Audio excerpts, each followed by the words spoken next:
20e message d'enseignement spirituel.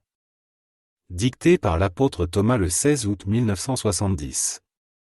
Rio de Janeiro, Brésil. Pour éclairer la population terrestre sur ses engagements envers elle-même en tant qu'âme incarnée en quête d'un plus grand progrès spirituel, le Seigneur Jésus a créé ce nouvel ordre qui doit s'étendre à toute la planète. Le Seigneur est bien conscient qu'il y a beaucoup d'âmes qui se sentent plus ou moins heureuses dans leur vie terrestre et qui n'ont pas encore ressenti le besoin de prier la divinité, à laquelle elles accordent peut-être une importance secondaire.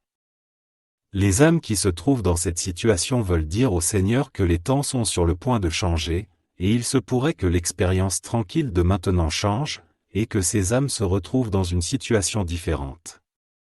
Lorsque l'occasion se présente, comme c'est toujours le cas pour tous les êtres humains, il faut prier sincèrement la divinité pour recevoir son assistance et sa protection divine.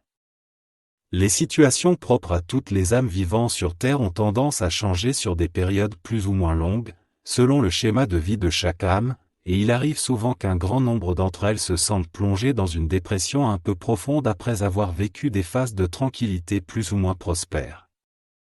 Ces changements sont propres à toutes les âmes incarnées et ont pour but, dans bien des cas, de les réveiller de l'anesthésie dans laquelle elles vivent par rapport à la vie spirituelle.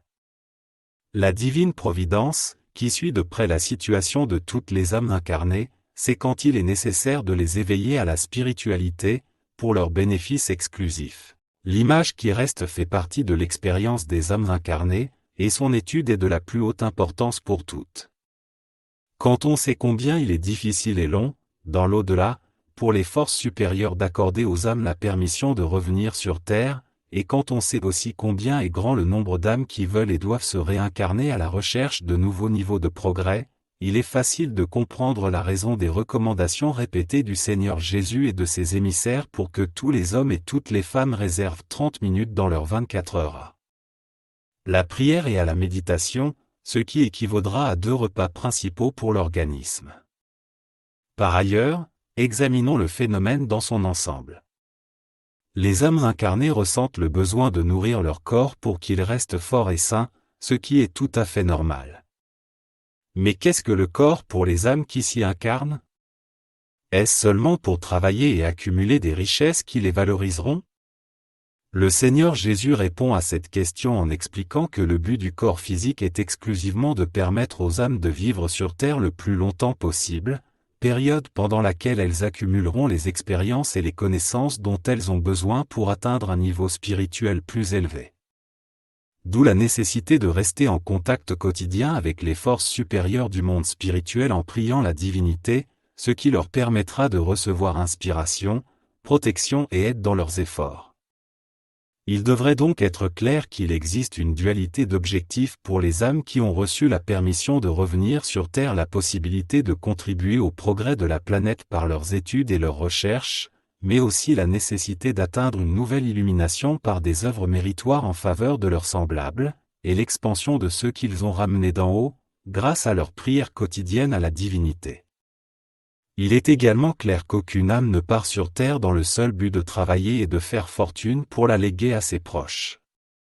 L'objectif principal, celui qui prédomine dans les concessions obtenues par les âmes de la part des forces supérieures du monde spirituel, est d'élargir le foyer qu'elles ont construit dans les vies précédentes, par la prière et les bonnes œuvres. Les âmes incarnées se rendent-elles compte de ce que leur a coûté leur incarnation actuelle pendant leur période d'attente dans le monde spirituel?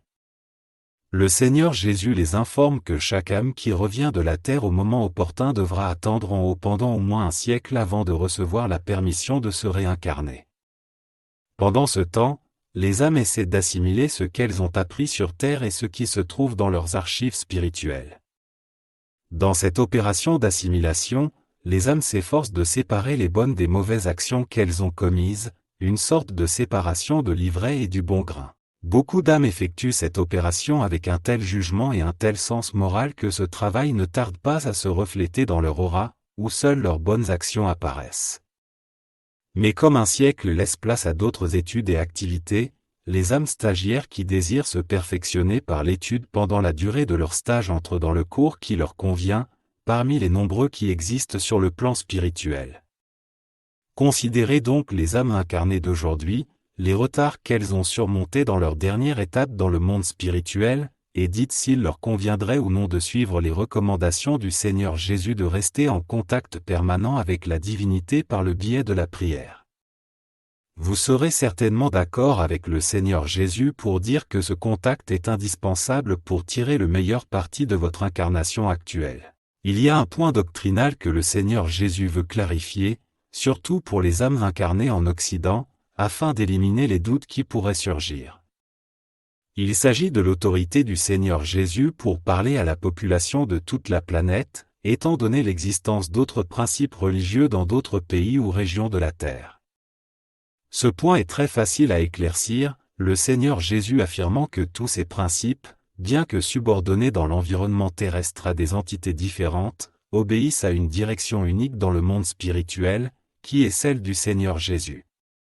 C'est au Seigneur Jésus que revient l'évolution spirituelle de toutes les âmes appartenant au cycle terrestre, qui sont actuellement au nombre d'environ 10 milliards, entre celles qui sont incarnées sur Terre et celles qui sont désincarnées sur les hauteurs dans l'attente de nouvelles opportunités. On peut alors considérer les différents credos ou principes religieux pratiqués dans d'autres pays du monde comme des départements religieux ayant leur siège dans le monde spirituel, avec un chef élu et vénéré par les populations respectives.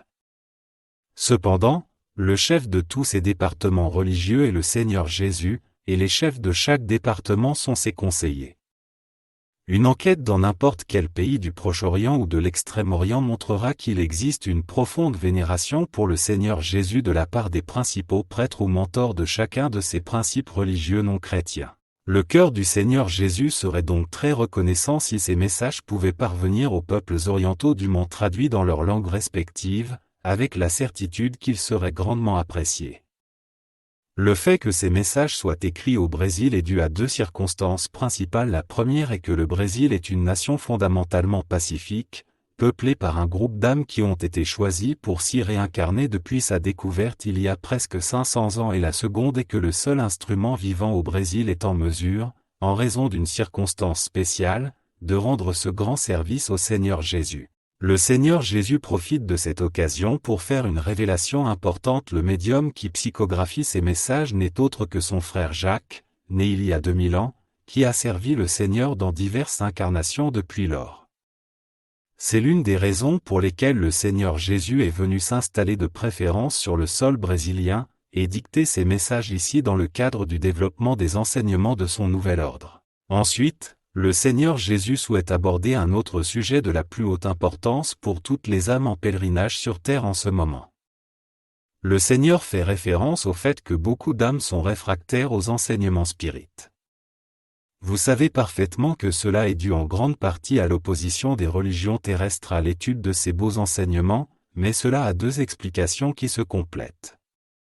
La première réside dans le fait que le spiritisme prêche à juste titre la survie et la réincarnation des âmes dans des vies successives. La seconde réside dans la crainte des religions opposées de voir leur temple déserté lorsque le principe réincarnationniste, qui est vrai et absolument indestructible, sera accepté par la majorité de la population de la Terre. Malgré les craintes exprimées ici, le temps est venu pour toutes les âmes de s'accrocher résolument au spiritisme, qui représente l'existence de l'âme elle-même et implique logiquement son retour sur Terre. Il n'est cependant pas étonnant que certaines confessions religieuses de la Terre s'opposent et même combattent le principe spirit, car, aussi extraordinaire et incroyable que cela puisse paraître, il y a dans le monde spirituel des personnes qui restent dans le courant négatif, bien qu'elles se reconnaissent comme des âmes désincarnées, c'est-à-dire des esprits. Cela peut s'expliquer par une image très simple, qui est la suivante. Si vous imprégnez un objet matériel d'un colorant rigidement fixé, ce colorant adhérera à la surface de l'objet de telle sorte qu'aucun déterge ne pourra le nettoyer. Il n'y a que deux façons d'éliminer complètement l'action du colorant, soit laisser faire le temps, ce qui peut prendre des mois ou des années, soit le gratter. En ce qui concerne les âmes désincarnées qui restent inflexibles dans leur acceptation du spiritisme, bien qu'elles soient des esprits, il faut attendre que le temps passe pour leur transmettre la conviction de l'existence du spiritisme qu'elles sont en train de contester. Cela devra se faire lentement et par l'observation elle-même, car personne ne peut avoir intérêt à utiliser l'action mécanique de l'hypothèse présentée ci-dessus. Dans la loi spirit, Il n'y a pas de violence d'aucune sorte, comme le Seigneur Jésus l'a déjà dit dans des messages précédents.